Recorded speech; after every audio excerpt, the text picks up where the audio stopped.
گھروں میں شرعی پردہ نافذ کرو، شرعی پردہ، یہ رواجی پردہ نہیں، شرعی پردہ۔ پوچھئے علماء سے کس کس سے پردہ ہے، کس کس کے سامنے عورت آ سکتی ہے بغیر حجاب کے، کون ہے محرم، پوچھئے۔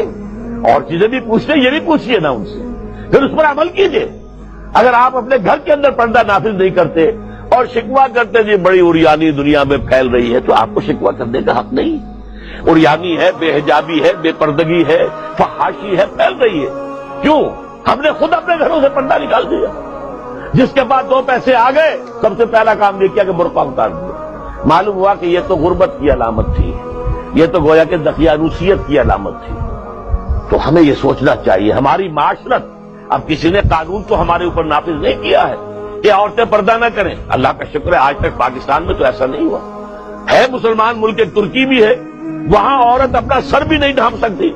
آپ کو اپنے اخبار میں آپ نے پڑھا ہوگا، ایک ممبر آف پارلیمنٹ ان کی آ گئی تھی کہ جس نے صرف سر ڈھانپا ہوا تھا، سکارف رکھا ہوا تھا سر پر، اس جرم کی پاداش میں اس کی وہ اسمبلی کی ممبرشپ بھی گئی اور ترکی کی سٹیزن شپ بھی گئی۔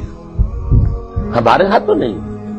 جس گھر سے بھی پردہ نکلا ہے اپنی مرضی سے نکلا ہے، جس نے بھی چھوڑا ہے اپنے ارادے سے چھوڑا ہے، کسی نے آپ پر لازم نہیں کیا۔ تو پہلا کام دیکھیے اصلاح معاشرہ کا، پہلے اپنے آپ کو بدلو، اپنے آپ کو ٹھیک کرو، اپنے کردار کو، اور دونوں اعتبارات سے اپنی معاش اور معاشرت، معاش آپ کی جو بھی کمائی ہے جس پر آپ کا گزارا ہے اس میں کوئی حرام کی آمیزش نہ ہو، معاشرت جو رحم سے